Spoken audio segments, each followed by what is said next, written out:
12 раундға жоспарланған бұл белдесу. Қадірмен көрермен айта кетейік, супер бантамвейт, яғни супер жеңіл салмақ дәрежесін өнер көрсетеді. Тамаша, ешқандай барымтасыз, мінекей қараңыздар. Бірден ашық айқасқа кірісуге дайын қос спортшы. Қанат Сәңгілдің енді Бекасылы басымырақ тұстарын айта кетсең қарсыласқа қарағанда. Жалпы өзің дәл осы боксшының қоласында жаттығасың, иә? Я дәл солай, және де бір залда өнер көрсетеміз. Жалпы Харджот Сингке қарсы жекпе-жек естеріңізде шығар, иә? Дәл осындай джебтермен тастап есеңгіретуді көздеген Қанат Сәңгіл бүгінде дәл сол тактиканы жүзеге асырып жатқандығын көріп отырсыздар. Бірақ енді Каприлостың тағы бір көзге түскен сәтін айта кетейін. Бапкер штабпен негізгі талқылаған сәттер деп айтсақта да болады, тактикалық. Бұл жігіт көбіне күтеді. Бірінші соққыларда қабылдауға тырысады, және де Филиппин боксын біздің қазақ жанкүйерлер жақсы біледі. Өте шапшаң келеді бұл жігіттер. Енді бұған дейін өзбек бауырларымыздың төзімділігін де өзіңіз эфир барысында айтып өттіңіз. Ал Филиппин боксшылары керісінше шапшаңдықпен негізгі әрекетті екінші раундтан бастап көздейді. Және қазірде Ким Брайан Қанат Сәңгілдің ауыр джебтерін қабылдауда. Бірақ енді сайдстепті де өте жақсы меңгеретін жігіттердің қатарынан. Ал Сәңгілдің бұған дейінгі 2-1-дей соңғы жекпе-жектері нокаутпен аяқталған, естеріңізге сала кетейін. Салқынған әрекеттер. Каприлостың соңғы жекпе-жектеріне зейін салып қарайтын болсаңыздар, Жавани Тагусиге қарсы керемет жекпе-жек өтті, бірақ төреші қауымның бір ауызды шешімімен жеңіске жетті. Соғымы жарпаң күні болған 2025 жылдың 2-1-дей жарыс қазірде. Сол қолда кең соққылар, Қанат тамаша тұрғыда қазақ боксының стилін көрсетуде. Және айта кету керек, Қанат Сәңгіл Болат Жұмаділов мырзаның шәкірті болған. Жалпы Спорт Плюс телеарнасына да сұхбат берген Қанат Сәңгіл. Алдағы аптада көретін боласыздар. Салқынғанды қос боксшы бірін-бірі тың зерттегені көрініп тұр. Әзірге ондай бір алып қашпа әрекеттер жүзеге асырып жатқан жоқ. Күтеді, не де болса. 10 раундқа созылатын сайыста ең басты керек қасиет пен қабілет ол әрине салқынғандылық. Жалпы секундант мырзалардың да сөздері құлағымызға өте жақсы келіп тұр. Дабыл соққылары, дабыл қақтырар кезең деп айтсақта да болады. Себебі бұл соңғы секундтар бірінші раундтағы ресми өтіп жатқан соңғы 3 секундта жұмыс жасауды. Друзья, этот вечер силы эмоций настоящих боев стал возможен благодаря нашему партнеру букмекерской компании Алимбет. Алимбет – инвестор в спорт номер 1 в Казахстане. Давайте все вместе поблагодарим партнера, без которого этот турнир не был бы таким ярким. Алимбет! И пока готовятся боксеры выйти на следующий раунд, хотелось бы рассказать, что сегодня от наших партнеров Алимбет на арене проходит розыгрыш современного телефона. Узнать детали и принять участие можно у Алимбет Girls. Они ждут вас на главном входе в фойе Дворца спорта Балуан Шолак. Итоги подведем перед главным боем в центре ринга. Не упустите шанс стать частью сегодняшнего шоу и забрать крутой приз от компании Алимбет. Расында қадірмен көрермен өздеріңіз куә болдыңыздар. Өте тартысқа толы алғашқы раунд аяқталды. Шын керек, аздаған басында отандасымыз алғашқы раунд өз пайдасына шешкендей. Бірақ Каприлосты өте жылдам екен расында. Соққыларын дер кезінде дартып үлгеріп жатыр. Раундтың соңына қарай бірнеше жақсы соққысын дартты. Ким Брайан, мінекей тамаша, қараңыздар, өте тартысты жекпе-жек, мінекей соққы алмасу. Қос спортшының жалпы соққылар ауыр секілді. Супер жеңіл салмақта жұдырықтаса да, мінекей Ким Брайанның шабуылы бұл жерде 2-1-дей соққысы дөп тигенде біздің отандасымызға. Дегенмен Қанат Сәңгіл де бірден соққымен жауап қатуға тырысып жатыр. Алдын қолмен құлаштай ұрған оверхенд соққысы қазір. Ким Брайан расында екінші номермен өте жақсы жұмыс істейді екен. Бегасыл өзің айтпақшы, енді қанаттың бұл жекпе-жекке тактикасы қандай? Қалай Ким Брайанның осал тұсын табуға болады бұл жерде? Әзірше бір осал тұсы жоқ секілді көрінеді. Жаңада енді секундант мырзалардың сөзіне құлақ шалып құлақ астық. Кеуде маңынан соққы жасап, одан кейін комбинациялық соққыларды жүзеге асыруды талап етуде. Енді Қанат Сәңгілдің бұл қолынан келеді. Тағы да еске сала кету керек. Бұған дейін де жапондық боксшыға қарсы әуесқой лигасында естеріңізде болса, Қанат Сәңгіл тамаша өнер көрсеткен болатын. Әрине, аяқ шалыс басып сүрінгені болмаса, бірақ ол жекпе-жек барысындағы сондай бір кикілжіңдер, қолайсыздықтар деп айтсақ та болады. Ал ер басына не кетпейді. Ал Филиппин боксшысы Ким Брайан қазірде бүйір маңынан соққы жасауды көздейді. Байқағаным, бұл жігіт Қанат Сәңгілдің бұған дейінгі жекпе-жектерін көрген екен. Себебі Қанат Сәңгілдің сондай бір соққы өткізер тұсыда бүйір маңы деп ол бәлкім ішінен жоспарлаған шығар, кім білсін. Хук соққылар әзірге өтпеуде. Апперкот, байқасаңыздар, ондай бір жақын қашықтықтағы жекпе-жек өтіп жатқан жоқ. Бұл не деген сөз? Демек, екеуі де бірін-бірі жіті зерттеген, екінші тұрғысында тактикалық жоспарлары алысқа шабуды көздейді. Енді бұған дейін біздің көрермендер бәлкім жедел, тез аяқталар шайқастарды көріп көздерін үйретіп алған шығар. Бірақ әзірге екі жігіт асығар емес. Ой-ой-ой, осы бір сәтте филиппиндік боксшы Қанат Сәңгілді тығырыққа тіредім деп көздегенді, және де дәл сол көк бұрышқа тақап соққыларын жаудырған сәт. Қанат соққыны тамаша қабылдай алатын боксшы, себебі спаррингтерінде де 12 раундқа созылатындай жекпе-жекті өткерді, және де қазір оң қолда алыстан келген соққылар Филиппин боксшысына жеңіл тимегені сөзсіз. Соңғы 7 секунд басын иген Ким Брайан, бірақ бұл ережеге асыра емес. Трансляция сегодняшнего вечера доступна на телеканале Спорт Плюс. Спорт Плюс на пульсе спорта. Также в этот вечер нас поддержали компания Туран Спортс, фонд поддержки талантливой молодежи в спорте, дом медико-инновационные технологии, поставка и оснащение больниц качественным медицинским оборудованием под ключ. 19 лет на рынке страны. А также Rhythm Day, семейный ресторан с детским игровым.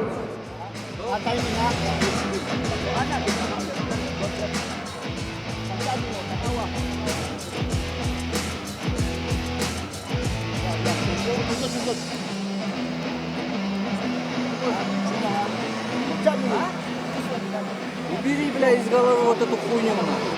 Работай сам, кайфуй, нацистке кел, алдыңғы көбірек, хорошо?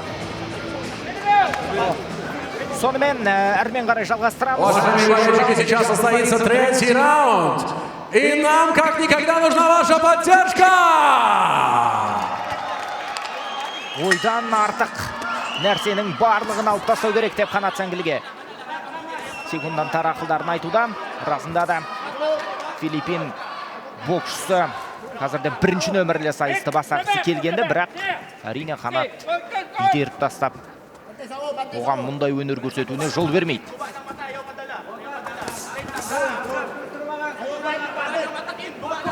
Астыдан алып келіп жатыр, байқаңыздар, соққыларды. Ким Брайан Кабрильос. Бокс әлемінің заңдылығына сүйенетін болсақ, жақын қашықтықтағы соққылары әлде қайда жойқын сезіледі қарсыласқа, және әзірге мұндай соққылармен топты жарамын деп көздеу қаттай тактикалық жоспар. Орта шептегі жекпе-жектің бір түрі. Тамаша джеб. Тура иек маңына өте шыққан. Ал белбеу тұсын көздеген Ким Брайан мардымды дейтіндей екі соққыны тигізген есімізде екінші раундта. Ал жаңағы соққыларын ұтымды пайда ретінде қарастыруға келмейтінде шығар. Себебі төрешілердің де бұған дейінгі ұпай беру жүйесін анықтаған болатынбыз. Комбинациялық джептер.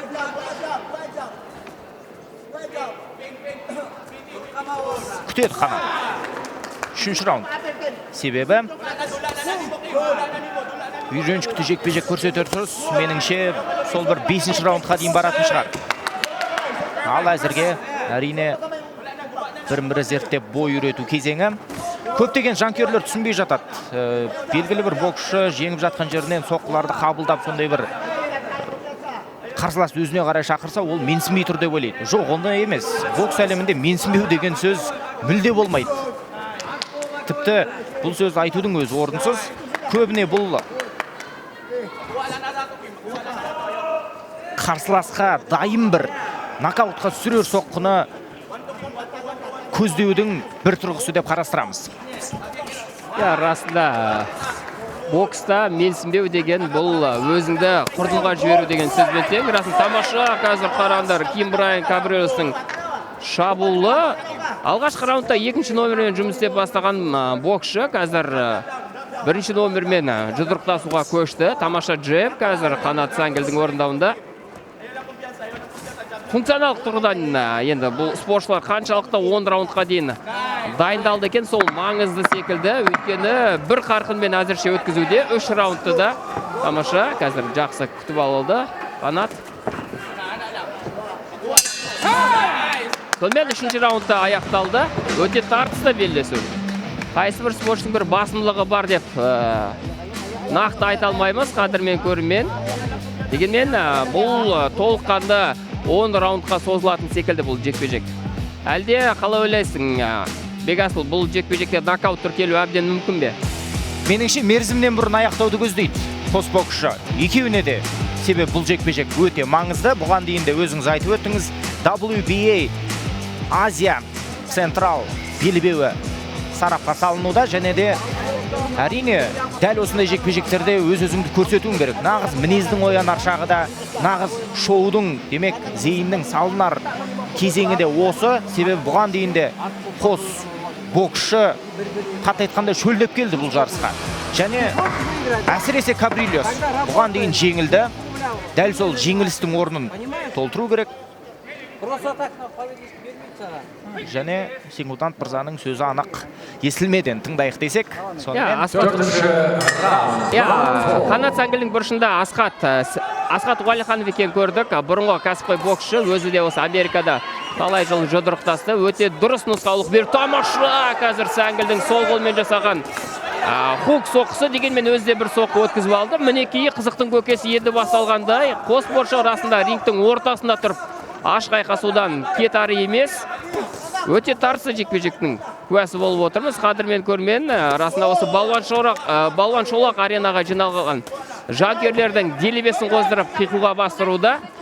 Дәл осы салмақта Бекасыл білсең, жапониялық жампоз Наоя Иноуэ 4 білдей тұжырым бойынша әлем чемпион деген атақ дәрежесі бар екен білеміз. Өте тамаша қазір өткізіп жіберді Қанат Сәңгел.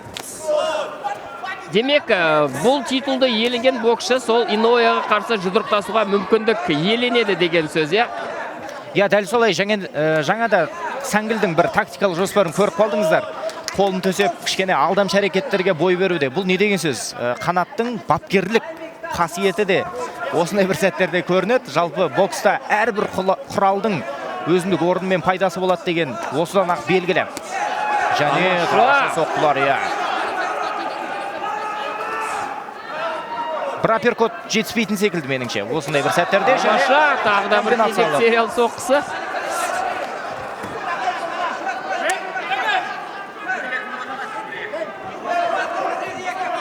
Жалпы енді мінез тұрғысынан алғанда біздің қазақтар соңына дейін жұдырықтасады ғой. Ал мына филиппиндік боксшылардың мінез тұрғысынан қалай екен? Бұл кісілер жарты жолда сынып қалу деген қасиет бар ма жалпы? Жоқ, ондай қасиет жоқ. Филиппин боксшылары қашанда төзімділікті арттырып, сондай бір дене шынықтыру жұмыстарын жүзеге асырады. Енді біздің бүгінгі қонағымыз негізінен Давао-Сити қаласынан шыққан. Бұл Давао-Ситидің климаттық жағдайлары Қазақстанға қатты ұқсайды. Сол себепті де акклиматизациялық тұрғысында ондай бір мәселелер жоқ. Және екіншіден әсер ететін фактор бұл Брайан Кабрильос өте сондай бір жерсінуді білмейтін жігіттердің қатарынан. Өзіңіз көріп тұрсыз, өте еркін қозғалысы, аса бір жатырқап, ондай бір әрекеттерін сақтап тұрған жоқ бойында. Бар күш-жігерін қазірде көрсетуде. Жалпы бұған дейін де мен айтып өттім, қызық 5-ші раундта басталады деп. Міне 4-ші раундтың аяқталар тұсына да үңіле қарайтын болсаңыздар, Қанат Сәңгіл соққыларды барынша өткізуде. Әрине көріп тұр ол. Ал бұл апперкот аса ек маңына жойқын түрде тие қойған жоқ. Есеңгірететіндей және тамаша джеб. Кеш мерзімді джебті өткізген Габрилиос. Ал күк соққысы да бұл жерде тиді. Алтыдан алып келеді. Бұл Габрилиостың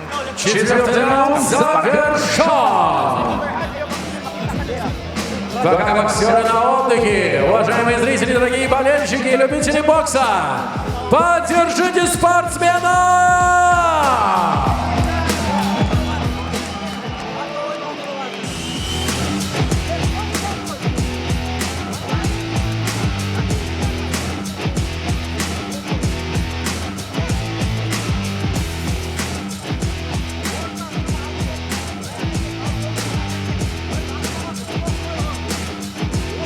Я қадіргі көрінген 4-ші раундтың керемет сәттері назарларыңызда. Расында осындай Балуан шолақ аренада жиналған жанкүйерлерге керемет бокс кешін ұсынған біз Эрді промоутерлік компаниясының басшыларына және осы Қазақстан кәсіпқой бокс федерациясының басшыларына расында өте бір жанкүйерлердің атынан алғыс айтқымыз келеді.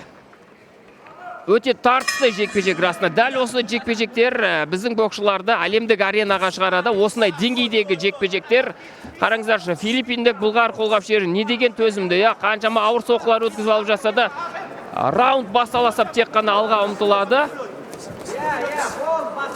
Енді функционалдық тұрғыдан да атап өткендей бұл шашау тамаша апперкот қазір джеб артынша бірден. Қанат Сәңгіл қазір еш босаңсымай бір қартында бұл жекпе-жекті өткізуге барынша тырысып жатыр. Тамаша 4-ші раундта да өте керемет соққыларын дарыталды. Мінекей енді бұл раундта да сол басымдылығын сақтап қалады деген сенімдеміз.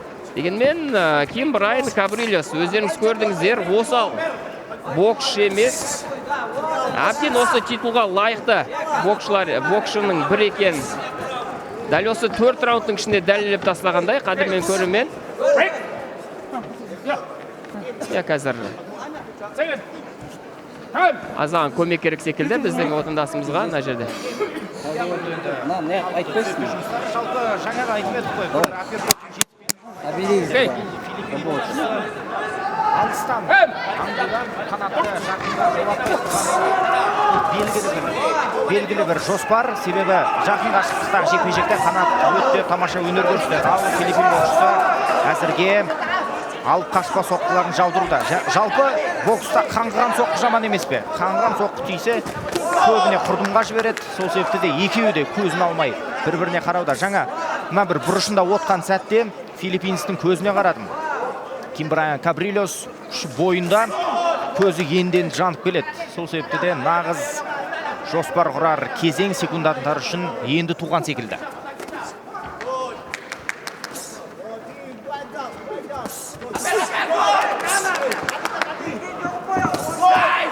Қанат қазір соққы қабылдауда, бергі жақта әріптестеріне жауап беріп үлгеріп жатыр.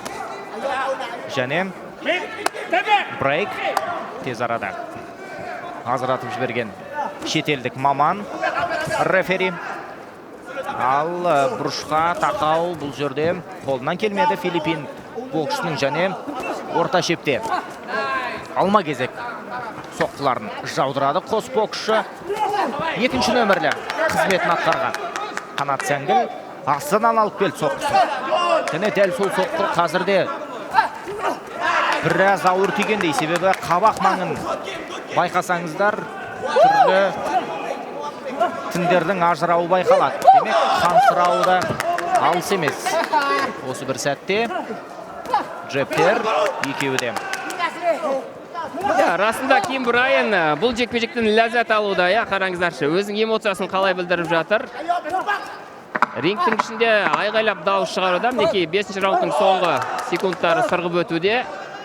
Өте тең дәрежелі жекпе-жек. Дегенмен функционалдық тұрғыдан Қанат Сәңгілдің басымдылығы бар секілді. Расында қазір аздап тынысы тарыла бастағандай Ким Брайанның бұл жерде. Қазір бапкерлердің ақыл кеңесін тыңдайық. Мінекей назарларыңызда керемет хайлайт. 5-ші раундтың керемет апперкотын өткізді. Бұл жерде Қанат Сәңгіл, қараңыздар. Өте жақсы сәтте дартқан екен, соққыны таймингі, яғни өте жоғары деңгейде деген сөз.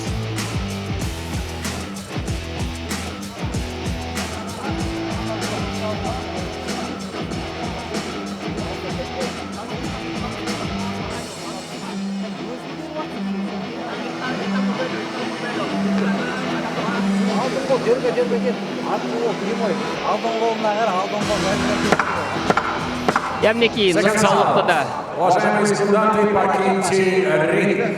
естідік. Асхат Уәлиханов алдыңғы қолмен көп жұмыс істеуін өтініп тұр. Қанаттың Алтыншы раунд.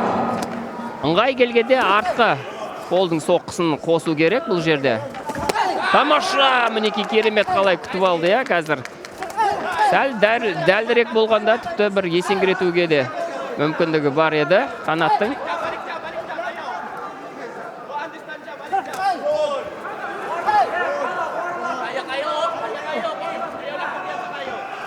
Ким Брайан да қазір қалыс қалып жатқан жоқ бұл жерде.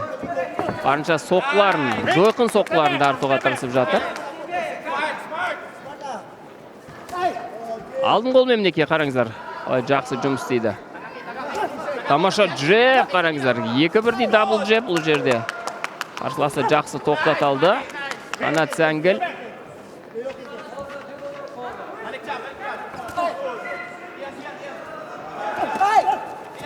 Құлаштай ұрған соққысы. Брайан дегенмен дер кезінде өткізіп жерді бұл соққыны отандасымыз.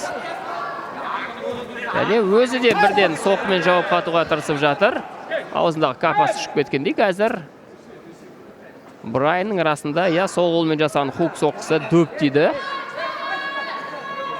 Бұл жекпе-жекке қадірмен көрермен Батыр Жүкенбаев бір жіті қадағалап отыр.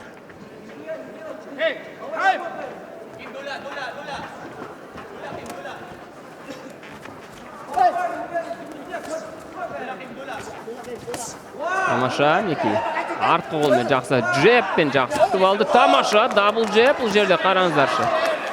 Бір соққыға 2 рет ілінді қазір. Ким Брайан бұл жерде Қанаттың шеберлігін атай түскеніміз дұрыс шығар. Жаңағы ол Асхаттың айтқан нұсқаулығын өте дұрыс орындап жатқан секілді қазір Қанат. Дәл солай, Қанат қазір алдың қолмен тамаша жұмыс істеуде. Байқасаңыз, алыстан ондай бір көп күш құрдар соққы беріп жатқан жоқ. Ал осымен екінші мәрте. Екінші мәрте капасын шығарып жүр. Демек, бұл шаршағанның белгісі деген сөз. Жалпы капамен тыныс алу қиындау негізі. Өзіңізде енді бокстың әлемінде жүрген майталмансыз ғой, жалпы қолғап киіп көрген. Енді өзіңізде қазір байқап отырсаңыз, осындай бір сәттерде нағыз нокаутқа жіберуге болады. Себебі бойында күш тасып тұр, тер маңдайдан төгіліп тұр. Ал Қанат өзіндік межесін көздеп тұр осы тұста. Қалдыратын шығар. Расында қазір дегенмен соққыға қатты салынып жатқан жоқ. Бұл жерде бар күшімен ұрып жатқан жоқ секілді. Әйтпесе бар күшімен ұрып, егер сол соққылар тиме қалатын болса, жағдай қиындай түседі негізі. Соққыларың ауа қармаған сайын шаршай бастайсың, сондықтан соққыға қатты салынып жатқан жоқ бұл жерде. Қанат Сәңгіл жалпы тактикалық тұрғыдан өте дұрыс тактика қойған екен. Мінекей сериялы соққысы және ауыр соққы болмаса да ұпай алып келетін соққылар. Дегенмен қараңыздар, қандай оверхенд өткізіп алды қазір. Қанат Сәңгіл бұл жерде қолды түсіруге болмайды.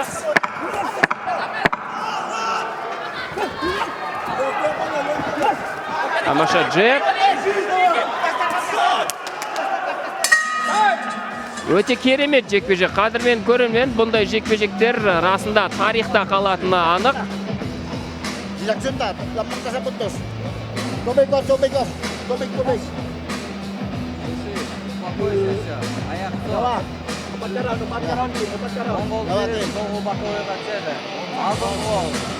Итак, ішке басы ұрып атқан жоқ.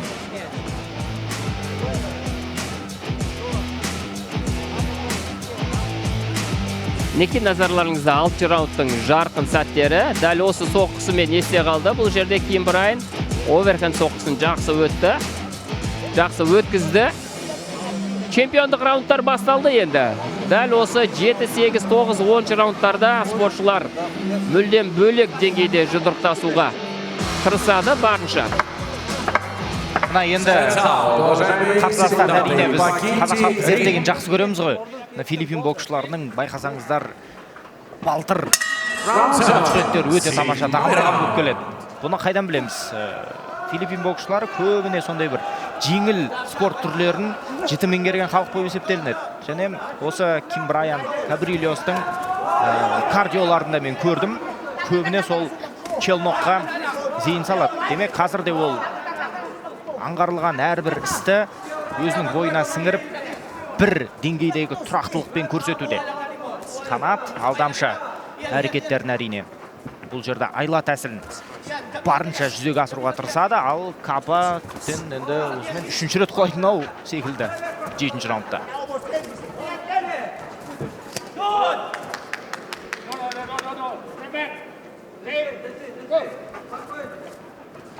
Жалпы бұл бокстың да бір құйтырқы әрекеттердің бірі ғой. Боксшылар арасында сондай құйтырқы әрекеттерге барып тұрады.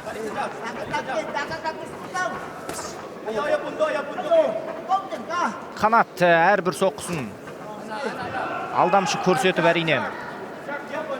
Өзіңізді айтпақшы, ара жігін ажыратпай дабл джептерімен тамаша тәмамдаудан. Ал Кабрильос қазір енді дөрекі әрекеттерге де бой артатын секілді, себебі 7-ші раундқа дейін бару оңай бітер шаруа емес. Кәсіпқой бокста әсіресе бүгін біз енді ондай сайыстарды жекпе-жектер көп көрген жоқпыз. Және Қанат сол аяқты жеңіл соққылар, сонымен жанкүйерлердің қиқуымен ол апперкотты да тамаша тастауда. Екі орта ашық, бірақ Кабрильос тамаша жағымен тосып алды осы бір суық соққысын. Қанат өткізді 2-1-дей соққыны. Және осындай бір өтімді соққыларда қарсылас үшін өте ауыр соғады. Көп күш кетеді соққы өтіп өткенде. Қанат оны жіті түсінді. Сәңгіл алдыңғы аяқпен секіріп жан-жақты қозғалуда. Әрине әрбір шепті қамтуға тырысады. Әрбір бұрышта орта шептегі айталас. Ал Кабрильос өзінше бойға малынып, әрине бұл соққыларда менсімегендік белгі көрсетуде. Бұл психологиялық тұрғыдағы шабуылдар әрине онсыз да бокста болмайды.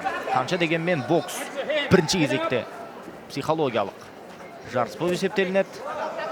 Джептер алып қашпа, және мұнда енді соққыларды әуесқой бокста да өткізу қиын, ал кәсіпқойда тіптен мүмкін емес. Ек маңы көздеуде Кабрильос.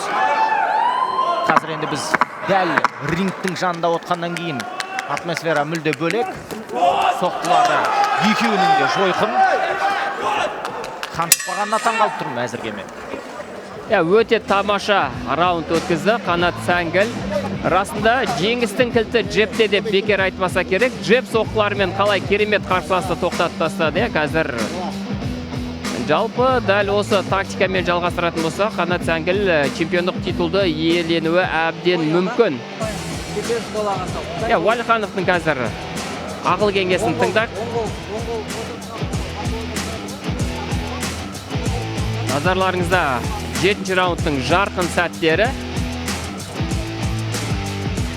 Бұл жерде Ким Брайан, Кабрильос бір ғана соққымен көзге түскенде алдыңғы қолдың оверхенд соққысы өте жақсы өтті филиппиндік боксшыда. Ал Қанат Сәңгіл бірнеше ауыр соққыларын дарыт алды. Арасында апперкоты бар, джебі бар. Бүйірден де тамаша соққыларды. Спокойствие и работаем. 3 раунда осталось. Дегенмен қазір Асқаттың бір ақыл кеңесіне құлақ аспай жатқан секілді. Қанат Сәңгіл іштен алдың қолмен іштен соққыларын көп дартып жатқан жоқ. Жалпы Қанат Сәңгіл алыс ара қашықта қарсыласты жақындатпай жұдырықтаса өзін жақсы сезінеді екен. Ал қарсылас жақын арақашыққа кірсе, онда жағдай қиындай түсуде. Мына енді шымаң соққыларына тағы бір оралатын болсақ, Ким Брайан байқасаңыз бағана бір 2 соққы өткізді, бірақ екеуінде де шынтағын төсеп үлгеріп жатты. Бәлкім белгілі бір ауырсынулар пайда болған шығар қанатта. Содан кейін де боксшы өзінің тактикасын өзгерту әбден мүмкін. Себебі Ким Брайанның әрекеті қанша дегенмен өте жылдам деңгейде жүзеге асуда. Әсіресе қорғану кезеңінде. Оң қолда тамаша соққы бағытталған. Және қазірде қыспаққа алуды көздеген Ким Брайан, бірақ аса бір адымды қашықтықтар алмауды. Ой-ой-ой, Ким Брайан Кабрильостың сол аяқты, сол қолды кешірім өтінем. Тамаша соққысы өтіп кетті осы бір тұста. Және Сәңгіл тез арада мән-жайды ретке келтіру керек, себебі 5-ші раундтан кейінгі әрбір раунд ол чемпиондық белбеуді нәсіп қылар кезең. 7-ші раундта да дәл сондай соққысын артқан еді.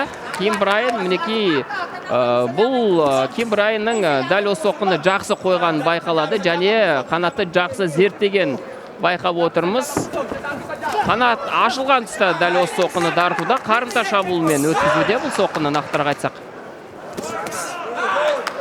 Жеп алмасы балды қазір қос боксшы. Байқасаңыз, алыс қашықтықтар соққыларының кейбіреу тиіпте жатыр қанатқа. Бірақ тағы да қайталап айтып өтейін, бокс әлемінде осындай соққылар көбіне қауіпті болып келеді. Және ұпай беру жағынан да төрешілер мұндай соққыларға үлкен зейін аударады. Қанаттың комбинациялық соққысы бұл жерде тимеді. Және Кабрильостың осы бір тұста көк соққысын өткізіп алғаны. Қараңыздар, Кабрильостың қорғанысы қандай керемет. Қолы орнында, бір қарасыңыз, әйтпесе сәл қолы төмен болғанда бұл өте бір жойқын соққы болатын еді. Кезек сериялы соққысы Кабрильос қазір.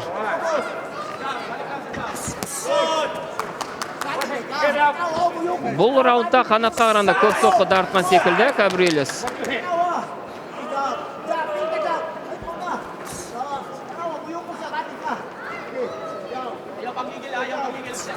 Шіркін 55 келі салмақтың бар керемет осы да емес пе? Қос мықтының жүздесуі бар қызығушылықты оятқанса, және де Қанат Сәңгіл тамаша. Әрбір соққысын осы бір шықпысы. Осымен тәмам.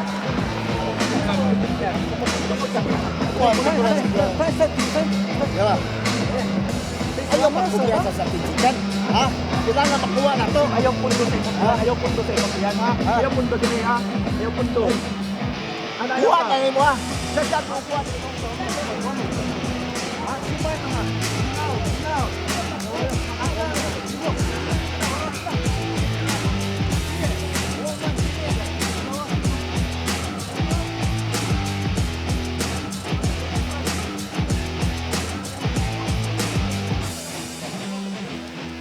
Уважаемая публика, перед тем, как состоится 9-й раунд, давайте поддержим наших спортсменов, потому что ваша поддержка сейчас решает очень многое. Дұрыс айтады, 9-шы раунд. Қаншақ белбеудің тартпаның нақ тартылып тізгінді босатар кезең және кеттігендеше. Кабрильос. Өте еркін екеуі де қозғалуда. Және тамаша бүйірден бағытталған соққы, бірақ тағы да қайталап айтып өтейін, Кабрильос осымен 3-ші мәрте шынтағын төсеп үлгеруде. Адуынды соққының біраз бетін қайтарып жатыр деген сөз бұл. Қорғанысқа оралатын болсақ, Қанат мойын маңынан үстіне қарай көтеруді көздеуде. Және алып қашпа соққыларда бұл жерде бәлкім оң қолмен түйіндеп жіберу керек пе де Қанатқа. Оны да жанкүйерлер жақсы біледі. Бел маңынан соққы өткізбейді әзірге Қанат. Бүйір маңын тыңдап қорғайды. Қабырға маңын әсіресе Қанаттың бұл көзге түскен негізгі эксперттік тұрғыда берілетін жоғарғы бағасы. Қабырға маңын тамаша қорғайды. Қашты, үлгерді. Және Каприльос та қайтпастан джептермен қымдауда осы бір соққыны. Уақыт жетерлік, уақыт жетеді, бірақ бұл 9-шы раунд екенін естеріңізге сала кетейін. 11-дей раундтың басым көпшілігі 90% өтіп жатыр. Екеуінің де күші, екеуінің де тынысы, бағана өзіңіз айттыңыз, функционал тұрғыда қаншаға дейін жетеді деп. Мінекей 9-шы раундтағы жаман емес. Тамаша қазір хук соққысын өткізді Қанат Сәңгіл. Ким Брайанға жауабын берді, 8-ші раундта өзі осындай соққы өткізіп алған еді. Мінекей Қанатта дәл осылай ұра алатынын көрсетті. Керемет, сәл есеңгірегендей бір көрінді Ким Брайан. Дегенмен бұл 2 раунд өте шешуші раунд екен айта кетейік. Қадірмен көрермен барынша белсенділік танытып және көп соққы тартуға тырысу керек. Қанат екі маңын өте тамаша көздеді. Тура капаның астыңғы төмен жақтың өсінділерін жігіт енді анатомиялық тұрғыда зерттемеген шығар, бірақ соққының қаншалықты ауыр қабылданатынын жіті біледі. Және де мерзімнен бұрын тәмамдау қаншалықты бұл жерде қолға бұйырады. Екеуі де тигізді. Екеуінің де соққысы бір-біріне тиді. Каприльостың шабуылы сол аяқпен алдыға қарай ұмтылған және Қанат сүйек маңынан соққы тиді. Күтеді бір-бірі. Соңғы секундтар Қанат жұмыс істеу керек. Және Каприльостың тақалған сәті осы бір тұста. Бәлкім. Әрине. Остался 10-й заключительный. Өте тартысқа толы өткен раунд, қадірмен көрермен дәл осы раундтарда көрешілердің. Хотелось бы напомнить, что сегодня от наших партнеров компании Олимбет на арене проходит розыгрыш современного смартфона. Узнать детали и принять участие можно у Олимбет Girls. Они ждут вас на главном входе в фойе One Шолак. Итоги подведем перед главным боем вечера. Здесь, в центре ринга. Не упусти шанс стать частью шоу и забрать крутой приз от компании Олимбет. Дәл осындай раундта тартысты. Тең дәрежелі раундтарда төрешілердің де шешімі екіге бөлінетіні анық.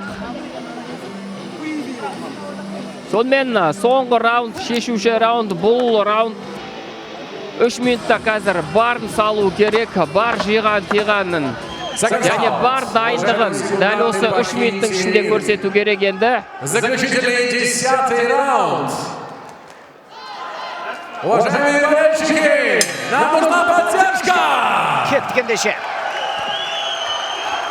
Қанат Сәңгіл, Каприльос арасындағы тартыс бәсекеге толы жекпе-жек 10-шы раунд.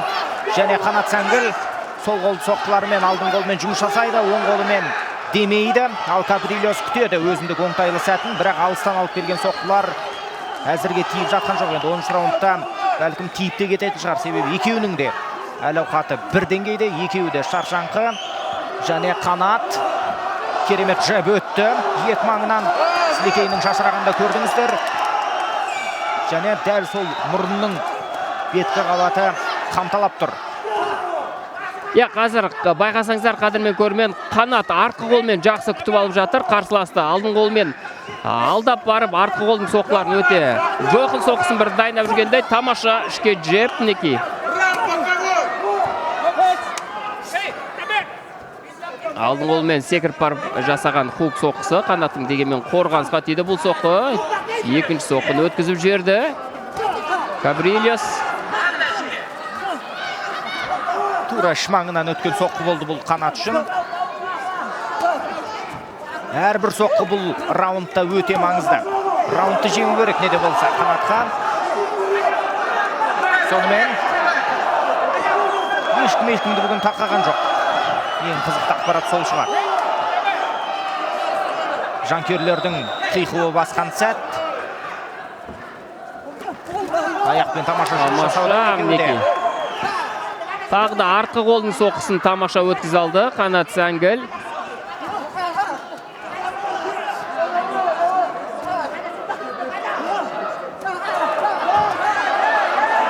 Өзі де бір артқы қолдың соққысын өткізіп алды. және қапа түсті. Осы жолда қанаттың қапасы жерге түскен екен. Өте тамаша жекпе-жек расында қадірмен көрермен. Көздің жауын алған жекпе-жек деп айтсақ да еш қателеспейміз. 45 секунд көру керек, жасау керек. Соңғы күш, қанат алдыңғы аяқпен. Екеуі де комбинациялық соққыларды бір-біріне жаудырды, бірақ басым көпшілігін қанат тигізді. Филиппин боксшысы Ким Брайан да қалысар емес. Оның да Тамаша! Мына жойқын соққыдан аузындағы қапасы ұшып кетті енді. Түкіріп жіберген жоқ, расында ұшырып жіберді қапасын. Және ескерту берілді қазір филиппиндік боксшы. Бұл жерде бір ұпайын алып тастауы мүмкін. Өте дұрыс шешім, өйткені қанша ауыр соққы жасаса да бұл қапаны түкірмесең негізі шықпайды ауыздан жалпы. Дұрыс айтасыз, қапаны құрдан қол тастай беруге болмайды. Және қазір түзетпе жұмыстары енгізіледі. Бұл қанат үшінде тамаша мүмкіндік. Соңғы секундтарда жұмысты соңына дейін межесіне дейін жеткізу үшін кеттік ендеше. Бар зейінді аударамыз.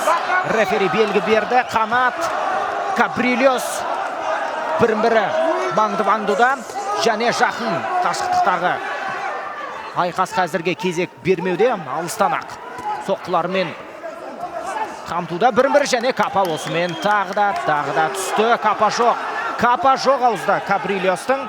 Демек өзін-өзі қатерге тігуде бұл жігіт.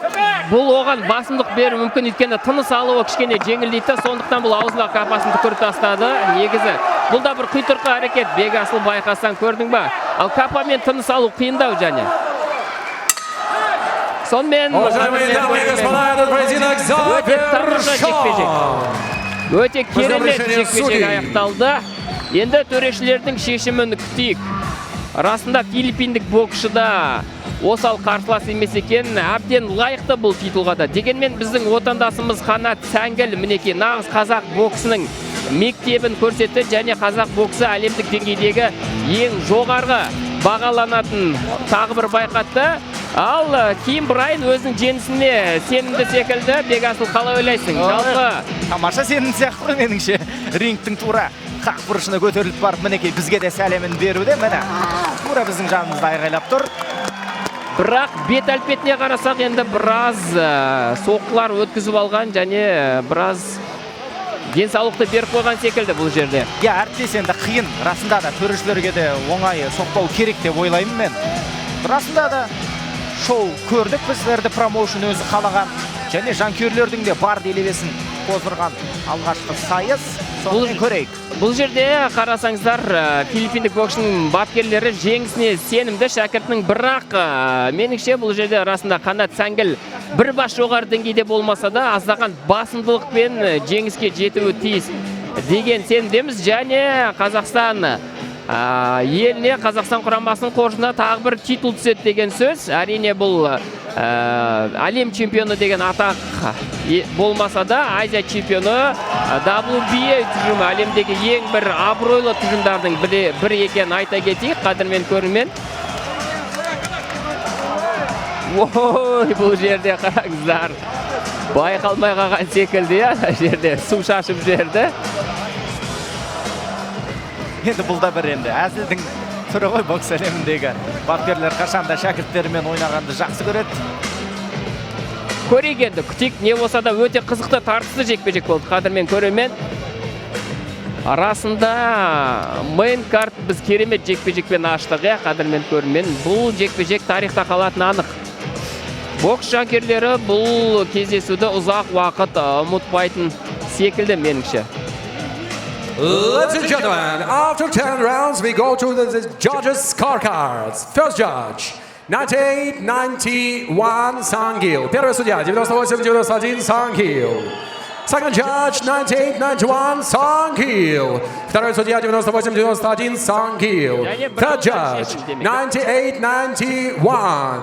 Therefore, by unanimous decision, are the judges. The winner of this contest and the WBA Central Asia title goes to Қанат Сәңгіл.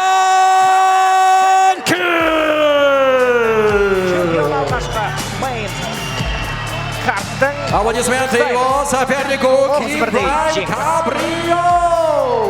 Я расында қарсыласында құрметке лайықты боксшы екен. Қадірмен көрермен дегенмен қараңыздар, жанкерлерге деген бір лебізін білдіруде. Қанат Сәңгілді біз осы бір керемет титулымен құттықтаймыз. Өте тамаша жекпе-жек өткізіп мінекей жарқын жеңіске жетті. Төрешілердің бір ауыздан шешіммен жеңген екен. Расында қошеметке лайықты өнер көрсетті қос спортшы. Мінекей Қанат Сәңгілдің жеңісіне бір титтейде болса үлес қосқан адамдар осы қазір Қанаттың жанында екен. Айта кетейік, қадірмен көрермен. Ал бізде алда бұдан да қызықты жекпе-жектер күтіп тұр деген сенімдеміз. Я дәл солай қадірменді көрермен, құттықтаймыз. Не де болса үздік сәттерді назарларыңызға ұсынамыз. Бұл көздің жауын алған ерекше жекпе-жектердің бірі, тек бастамасы деп сенеміз. Себебі Эрди промоушнның алда талай қызықты бәсекеге толы жекпе-жектері бар. Мінекей үйір маңынан өтті тамаша жептер, көріңіздер.